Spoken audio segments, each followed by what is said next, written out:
The Forbidden Sword in Stone. Long ago, on the alien planet called Xerix 7, there was a sword. It stood in the center of a giant stone slab in the Valley of Kings. The sword was ancient, taller than most aliens, and glowed with a strange blue light. The stone holding it was black, covered with symbols no one could read. It was called the Sword of Unity. Many believed it was not just a weapon.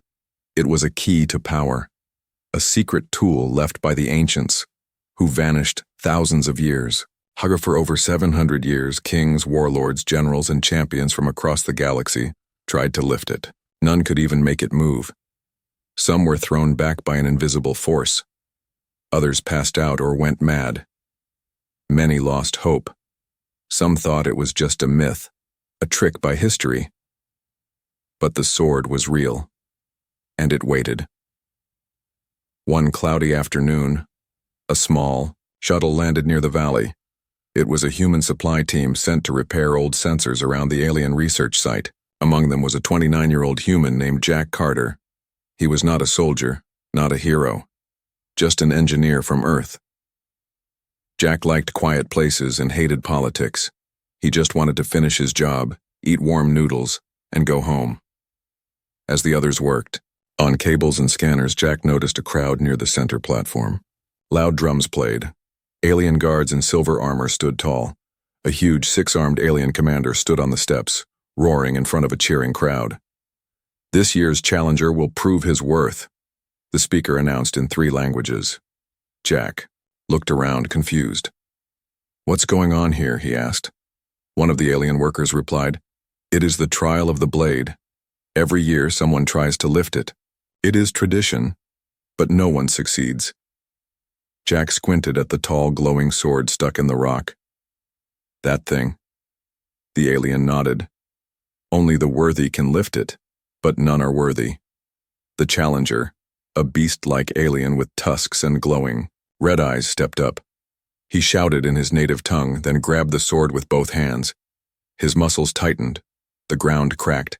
The energy field lit up, but the sword didn't move, not even a little. Suddenly, lightning shot out from the base, blasting the alien backward. He hit the wall and groaned. The crowd gasped. Guards rushed to help him. The announcer sighed and raised his hand. "Another failure. The sword rejects the unworthy." Jack chuckled quietly. Maybe it just doesn't like showing off. A guard nearby turned to him. "Do you mock the Sword of Unity, human?" Jack shrugged. "No, I'm just saying, sometimes it's not about strength." As the crowd started leaving, Jack walked closer to the platform. The guards didn't stop him, just stared. He looked up at the sword. It glowed gently. Strange markings ran along its surface. It looked like no metal he'd ever seen. It didn't look sharp, but it felt dangerous. Jack couldn't explain it, but something in his chest pulled him forward. Like a whisper only he could hear. The air felt heavy. Time felt slower. He placed one hand on the sword. The glow brightened. A deep hum filled the air. The crowd turned back, sensing the energy shift. The sword moved. Just a little, maybe an inch, but it moved. Gasps spread across the crowd. Some screamed, some dropped to their knees. The guards ran forward, shouting. Jack quickly let go. His hand felt warm. His heart raced. "What was that?" he whispered to himself. Before he could think, 2 guards grabbed him. "You must come with us," one said. "I didn't do anything," Jack protested.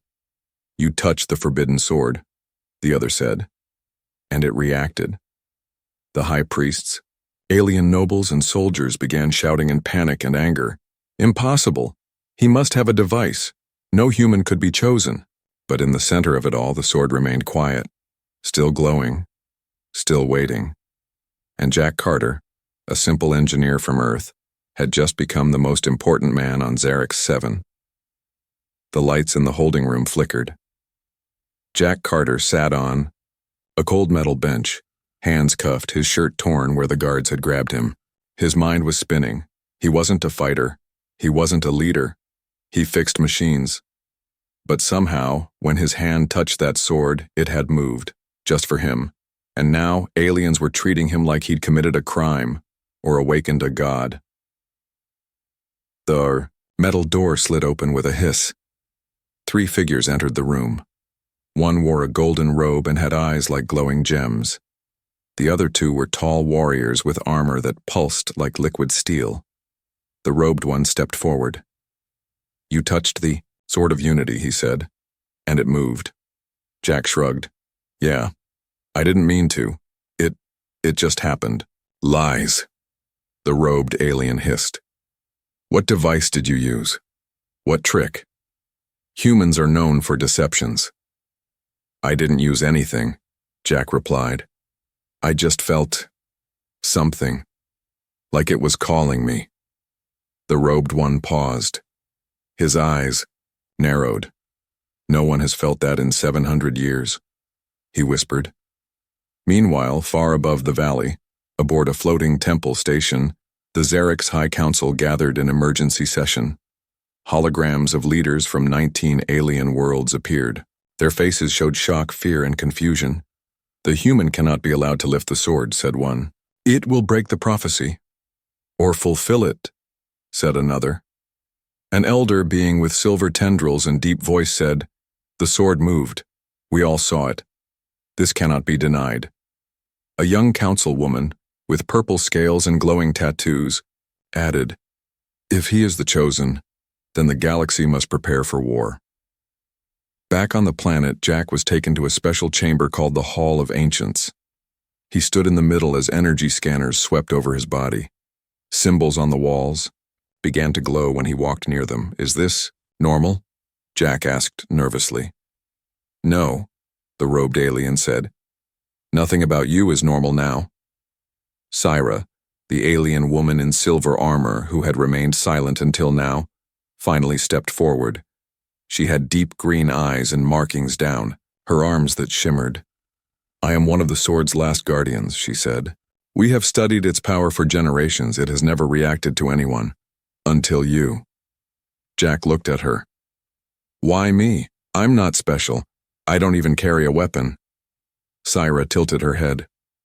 "That might be why it chose you." Later that night, Jack couldn't sleep. They had given him a chamber to rest, but it felt like a cage, with soft walls. He stared at the ceiling. Every time he closed his eyes, he saw the sword, felt the pulse in his hand again.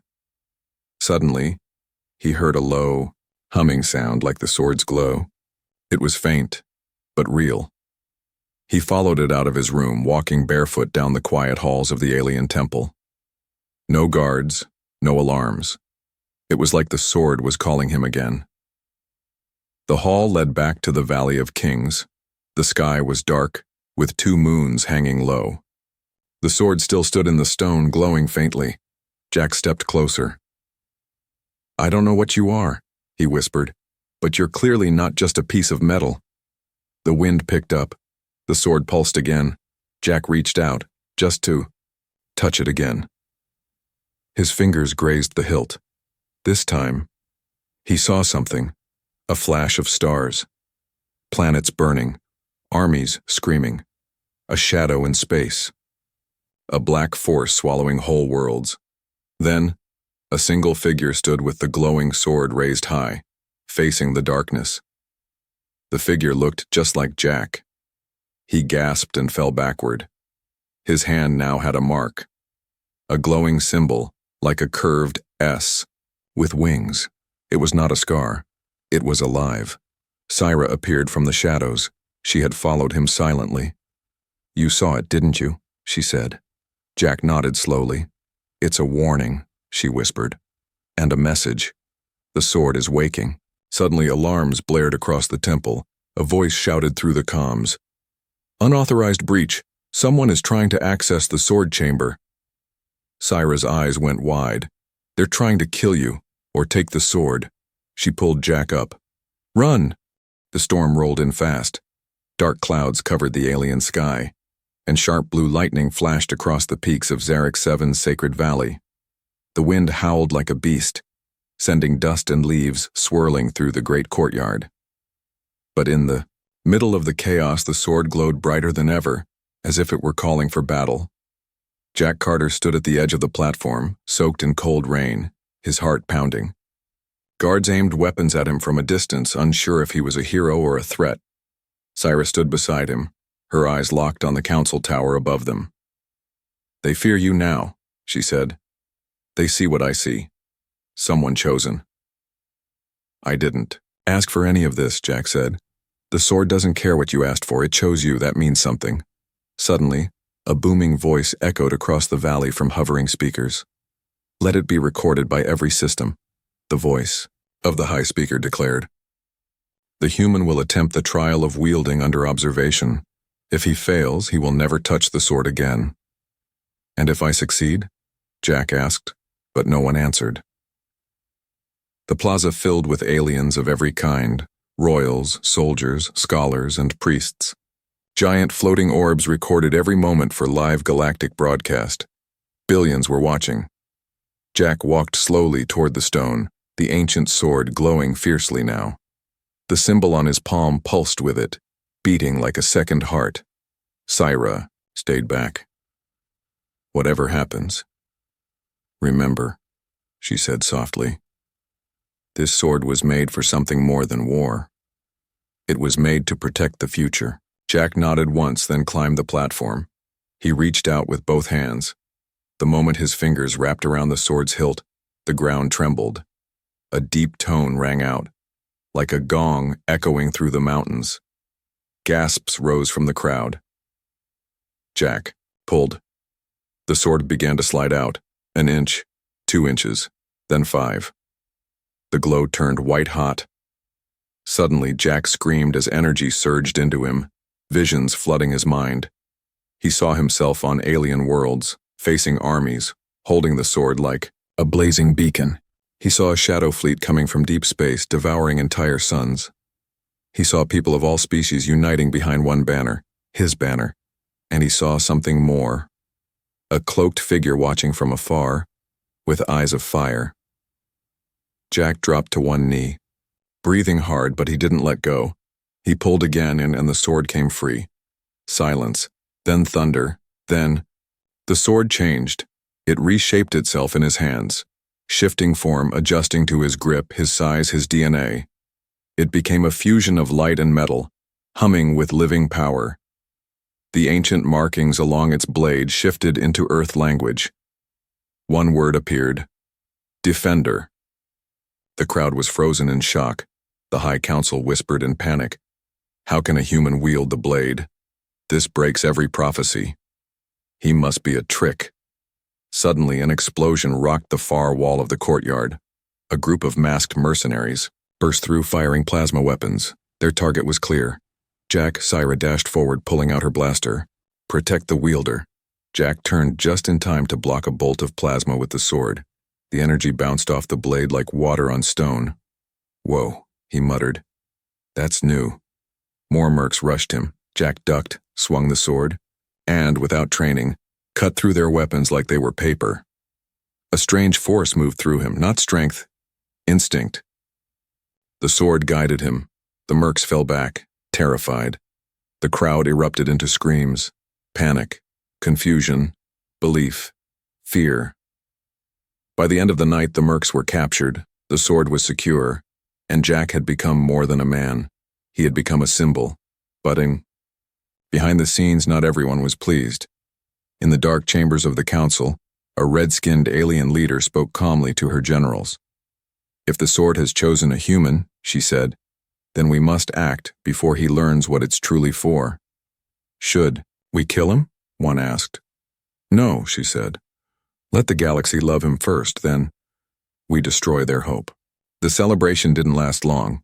That same night, while fireworks burst over the city domes of Xeric 7 and crowds shouted the human's name, a silent figure walked through a tunnel deep beneath the surface. He wore no armor, no lights, only a long black coat and a mask that covered his face. He wasn't cheering, he wasn't watching the screens, he was preparing a blade, one made to kill the chosen. High above the planet, on a black station hidden behind Xerx's smallest moon, a council of shadows met. 9 cloaked figures sat in a circle. Their faces could not be seen. Their voices were like static, twisting, robotic, ancient. "The sword has awakened," one said. "And it chose a human," another replied with disgust. "Earth was always dangerous," a third whispered. "Their kind is chaos. If the sword accepts them, the balance will break." "The human must be removed," the leader of the 9 said. Quietly, no martyrs. Back on Xerx 7, Jack Carter stared at the sword floating beside his bed. It hovered inches above the ground, glowing softly in the dark, like it was breathing. Jack hadn't slept since he pulled it out. His mind still saw the visions of the war, the shadows, the screaming stars. He didn't understand them, but he knew this. The danger wasn't coming. It was already here. Syra entered the room, armor gleaming. She tossed him a black jacket. "You need to look less like a target," she said. Jack chuckled. "Pretty sure it's too late for that." "Agreed," Syra said. "Half the galaxy worships you now. The other half wants your head on a spike." Jack sighed. "Nice to be popular." That evening, Syra took Jack through the old ruins below the temple. She showed him carvings, images of the first defender, the original sword wielder from long ago. He wasn't the strongest, she explained. He wasn't the fastest. But he had something others didn't. He had compassion. He refused to conquer, Syra said. He only fought to protect. Jack looked at the sword in his hand. "Why? Me? I didn't do anything great." "You're not perfect," she replied. "But you chose peace even when they mocked you." Suddenly the torches went out. A cold wind passed through the ruins. Syra drew her weapon. "We're not alone." Out of the shadows came a tall assassin in black, moving faster than any alien Jack had seen. He struck with a glowing dagger straight for Jack's chest, but the sword moved on its own. Jack raised it just in time, blocking the strike with a burst of blue energy. The blade clashed with the sword. Sparks flew. Jack stumbled back, the assassin attacking again and again with deadly precision. But every move was met by the sword, almost like it was alive, protecting its wielder. Syra joined the fight, blasting the assassin. He flipped, dodged, and disappeared into the shadows like smoke. Breathing heavily, Jack looked around. "What was that?" "A hunter of the 9 shadows," Syra said. "They only come for threats to the old order." "Great," Jack said. "So now I'm officially on the hit list." Meanwhile, on the dark moon station, the cloaked leader watched the failed attack through a screen. "He's faster than we thought," one voice growled. "No," the leader said. "It's the sword. It protects him." "Then we must separate him from it," said another. "Only then can he bleed." The next morning, messages came in from across the galaxy. Some offered Jack gifts, alliances, or power. Others sent death threats. One message was different. It came in an old Terran dialect, Earth's ancient language. Jack read it slowly. "Come to the ruins of Krythos. Learn the truth. You do not know what the sword really is." Jack showed it. To Syra, she frowned. "That place is cursed. Even my people stay away." Jack looked at the sword again. "I think we need to go anyway." The planet Krythos was dead. Its sky was black. Its land cracked. Lightning storms raged without clouds, and strange shadows moved across the ground even when no one was there. No ships came here. No cities. No signals. Only whispers. Jack Carter stood at the edge of a broken cliff staring down into the ancient ruins below. The sword on his back began to glow again, brighter than ever before. "I don't like this," Syra said, checking her scanner. "This place eats energy. Even my armor's weak." "Then why is the sword glowing stronger?" Jack asked. Syra looked at him. "Because it remembers." They climbed down the cliff into a maze of old stone and alien bones. Symbols covered every wall, some matching the mark on Jack's hand, others too ancient to understand. Suddenly the ground shook. The air grew cold. The sword leapt from Jack's back, floating in front of him. Then it spoke. Not with words, but with images, visions, emotions. Jack saw it all, a time before time. A galaxy ruled by tyrants. Entire systems burned. And one warrior stood against them. The first defender, carrying the same sword Jack now held. He united species, brought peace, stopped the darkness. But in the end, he was betrayed. The sword was locked away, waiting for another like him, waiting for a human. Jack gasped and fell to his knees. Syra ran to him. "What did you see?" "It chose me, because I fight like he did," Jack said softly. "Not to win, not for glory, but to protect." The ground cracked again. From beneath the ruins, giant stone statues rose, ancient guardians that had waited 10,000 years. Their eyes lit up red, and they weren't friendly. The sword returned to Jack's hand on its own. The statues charged.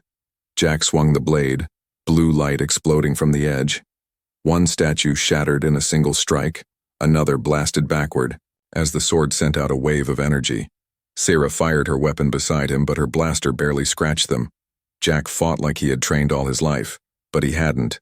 The sword was doing it. Guiding him. Teaching him with every move. One statue grabbed Jack and threw him into a wall. His head spun. Blood trickled from his nose. The sword floated again, glowing white. Jack rose slowly. "I'm not done." He held the blade high and shouted. A beam of light shot into the sky. The storm clouds above Krythos split apart. The dark sky cleared, revealing ancient machines that had been buried under the ruins, now activating. The planet remembered. The last statue charged. Jack flipped over it and drove the sword through its core. A loud hum echoed across the valley as all motion stopped. Silence.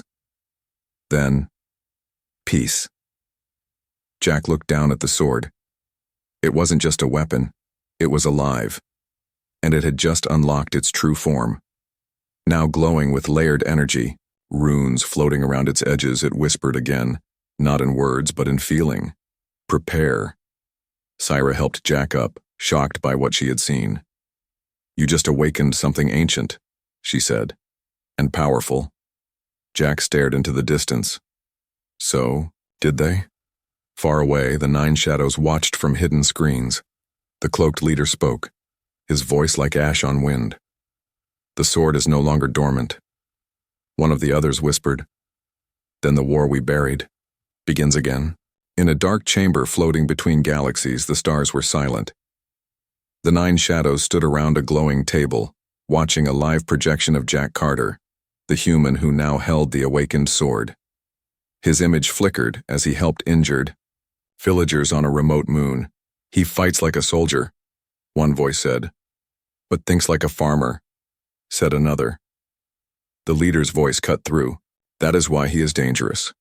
Meanwhile, on the quiet jungle world of Lunaris 3, Jack bent down to help a crying alien child trapped under a collapsed shelter.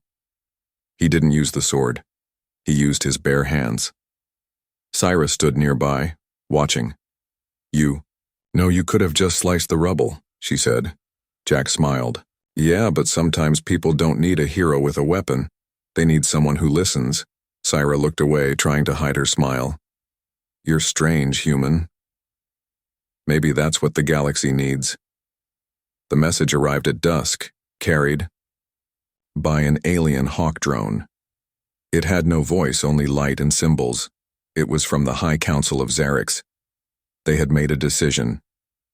Jack was to be crowned champion of the 5 systems, the first human ever, and more than that, they wanted him to lead their combined fleets.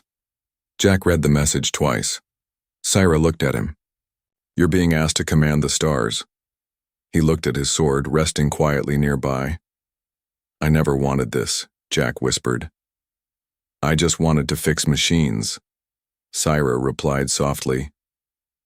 "Now, you're fixing hope." The coronation took place in the sky citadel of Xerix 7. Every species sent representatives. Some cheered, Some watched in silence, some still doubted. Jack stepped onto the golden platform in simple black clothes. He didn't wear armor. He didn't wear a crown. Only the sword was with him, strapped across his back. The high speaker raised his arms. Let it be known, the sword has chosen its defender, and the defender has chosen us. Cheers echoed like thunder. But in the crowd, a hooded figure watched with cold eyes. A spy of the Nine. After the ceremony, Jack walked alone to the top of the tower. The stars stretched across the night sky like rivers of light. Syra joined him, carrying 2 cups of warm bark tea. She handed one to him. You did it, she said. No, Jack answered. I started something. That's different. Syra looked at the stars. They say the real defender thousands of years ago saw the end of everything before it began. Jack looked at her. I've seen it too. In visions. A black fleet, a voice in the dark. Something's coming, Syra, and I don't think the, sword will be enough. Then what will, she asked. Jack looked down at his hand, the rune glowing faintly. Us, he said. All of us. That night, a coded transmission reached Jack's quarters. It wasn't from the Council, it wasn't from Earth. It was from an unknown system, one no longer on the charts. They are coming, and only the Defender can stop them. Come alone. Syra tried to stop him. The Council tried to delay him. But Jack already knew. This was where the real fight began. He took the sword, he boarded a small ship, and he vanished into the stars. They came without warning. The stars didn't blink. The skies didn't flash. The sensors didn't detect them. They were simply there. A fleet of black ships, shaped like claws and shadows, appeared above the peaceful moons of the Archean belt. The sky cracked open as thousands of silent vessels drifted forward. No flags, no signals. Only a message, burned into every screen, every system, every mind. Return the sword, or watch everything burn. On Xerix 7, panic spread. The Council screamed for defenses. Military fleets scrambled. Entire colonies vanished without a trace. Syra stood in the command hall looking at the stars. She whispered one name. Jack, but he was gone. No signal. No reply. Until the stars above the war zone ripped open with blue light. A single ship exited faster than light travel, and behind it flew 30 stolen vessels, all reactivated from forgotten scrapyards across dead systems. Jack Carter stood on the deck of the lead ship, sword glowing in his hand, wind blowing through his jacket. He had returned, and he hadn't come alone. Alien warriors, former exiles, outcasts, even old pirates, those Jack had helped during his quiet journey, stood behind him now, one by one, their ships aligned behind Jack's. No one had called them. They came because he had earned their trust. The Black Fleet of the Nine Shadows launched its assault. Dozens of cities were targeted. Sky beams tore through defenses. Their ships moved like living creatures too, fast, too smart. But this time the sword led the charge. Jack leapt from ship to ship, wielding the blade like it was part of him. The sword sliced through black metal like paper. Each swing left trails of light that blinded enemy sensors. Syra flew beside him in a fighter jet, her voice clear in the comms. Your move, champion. Jack grinned. Let's turn the tide. The ground battles were worse. The shadows released creatures of darkness formed from pain and memory. Whole squads froze in fear just from looking at them. But when Jack landed among the frightened soldiers, they didn't run. They stood. Because the sword was shining, and their champion stood tall, bloody, tired, but never backing down. The final. Enemy ship was a monster, a fortress in space big enough to block a moon. Inside it waited the true leader of the Nine. A figure in black with eyes of fire and a voice like stone. You are not the chosen. You are a mistake. Jack held the sword tighter. Maybe, but I'm a mistake that fights for others. The enemy drew a blade of pure void. The duel began. It wasn't just strength. It was history versus heart, past versus present, the defender against the darkness. They clashed across corridors, through walls, onto the deck of the ship. Jack's body bled. His armor cracked, but the sword refused to break. It pulsed brighter with each strike. With every life Jack had touched, every child he'd saved, every voice that called him defender. In one final burst, the blade exploded with blue light, shattering the enemy's weapon and piercing his chest. The black fortress began to fall. Jack barely escaped. The rest of the Shadow Fleet crumbled, leaderless and blind. Victory came not with a cheer, but with silence. Billions watched the screen as one sentence scrolled across the galaxy's networks. The human won. Weeks passed. The sword was placed back in its resting chamber, but not locked away. Jack refused the crown again. "I'm not a king," he told the council. "I'm just a mechanic who answered when no one else did." Cyrus stood beside him, proud. The galaxy slowly healed, but legends began to grow. Some say Jack walks among the stars still, helping where he's needed. Others say the sword waits again, for another hand, another time. But those who lived through it, they will never forget the day a human became the galaxy's last hope.